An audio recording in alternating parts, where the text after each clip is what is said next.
Hello friends and welcome back for another episode of Indie Impressions. My name is Nick and today we're going to be checking out another LD29 game with the theme of Beneath the Surface. This is me and my metal detector by developer Sven Kamrath. What we're going to be doing today is exploring a very adorable little beach and trying to find some treasures before the time runs out and we also get swept up by a tornado of some kind. I'm not really sure why we're looking for treasure on the one beach that seems to have a tornado on it that follows me around. It's a particularly dire situation, but you know, that's how games work. So let's give it a shot, and let's start the game. So, there's our goals. Find all the treasure, avoid all the tornado, and it's just the one. Check your metal detector. We want to find checks, and then we can start digging using our left click and moving with WASD. So, we spawn into the world, and we find that, of course, the adorable little music soundtrack on the Weasel player stereo there is actually physically located near us, which is a really great touch. And I really love the theme of this game, and the way it feels is so like nice and warm and homespun. And the developer made most of the sounds for things. I mean, like his literal voice is this tornado going whoosh, swoosh, swoosh over and over again, and the beeping of this whenever it wants to go off is actually him saying beep over and over again. So, you know, I really like the fact that there's such attention to detail like that, and that the developer looked like kind of outside the box to find ways to do things that a lot of people would just go and like find a pre-programmed MIDI file for, or like a, you know, a WAV file or something for it. So the premise of the game itself, incredibly simple, and it's one that actually I've been sort of thinking of making myself. I've kind of longed for a game very much like this, and I wanted to play this one partially because I just wanted to understand how much like the idea that I had it ended up being. And thankfully it's a little bit different from what I had in mind. But essentially the whole scope of the game that we have here in this particular game is just basically finding this treasure. But what I was thinking is take this premise, searching random beaches, you know, procedurally generated corners of things that actually end up having treasures in them, and we're going to lose here in 1 second, and I'll explain more in a moment. We found 2 out of 15 treasures. Let's try it again, and I'll try and be a little bit more fastidious this time. But my idea is that you then take the stuff that you find in these holes and put them up for auction in various places and see what kind of money you can make off of them. So sometimes you'll find really great treasures that you don't know are good.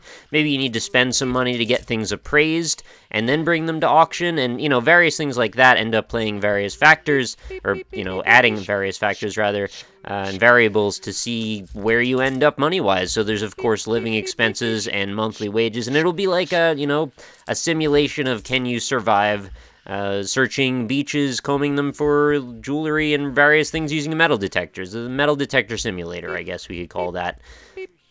And I think that would be really fun. But anyway, this production and the way that it's put together is really cute and charming, and I just sort of wanted to take a moment to show this one off, because I really like a lot of the decisions here. I actually kind of do like the interplay of searching for treasure while under the gun of having this thing chasing after you. It's weird that the tornado is like chasing after your character, I guess, but at the same time, it does add that little bit of pressure that's necessary. Okay, I guess we're abandoning this one. I can't actually find where it is. And then having the timer on top of things is certainly quite a bit of pressure, and I haven't been able to pull all 15 yet from the ground, but I hope to do it at some point. I also appreciate that there's footprints and holes to show you where you last dug. Those things together certainly make it a little bit easier. I'm not sure if the treasures end up in the exact same spot every single time. If they do, that's probably fine as well, because I haven't mapped them out in my mind yet, but it seems like large swaths of ground don't seem to have anything in them, which is also probably good. Otherwise, it would be kind of easy.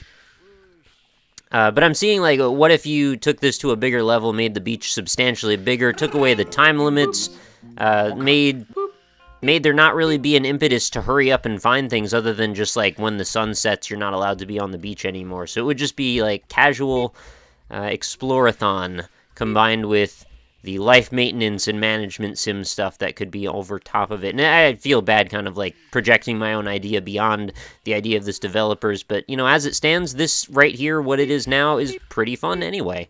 So I figure if that idea could succeed, then maybe mine could as well.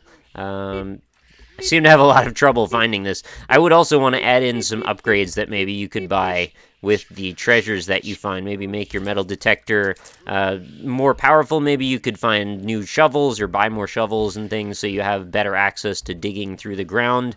Maybe you can get better skills to identify what the items might be, because maybe at certain points there's items you may want to pass up, like metal can pull tabs or something like that, because I've actually done a little bit of metal detecting in my life, and it's been pretty hit or miss. I would say mostly miss. It's very rare that you find anything worth actually digging up. But, you know, in the rare occasion that it does really work out well, I guess it's quite exciting and exhilarating. And for many of the same reasons that people like those auction shows and various, you know, like what's in the shipping container shows, I think that this sort of thing could be rather effective as well. So, me and my metal detector, I think you could go places with that. Go check out the game if you'd like. The link's going to be right in the description. It's free to download. You can even play it right in your browser if that's more your style. Really nice little production. I definitely enjoyed the homespun nature to it. The sound effects, very cute. Everything just feels really nice and warm and welcoming, and just, it's a pleasant experience. I mean, not grand by any means. There's not a ton here to see or do, but for what it is, you know, I like to judge things on what they actually are, not what I wish they were, and I think this one is rather nice in itself.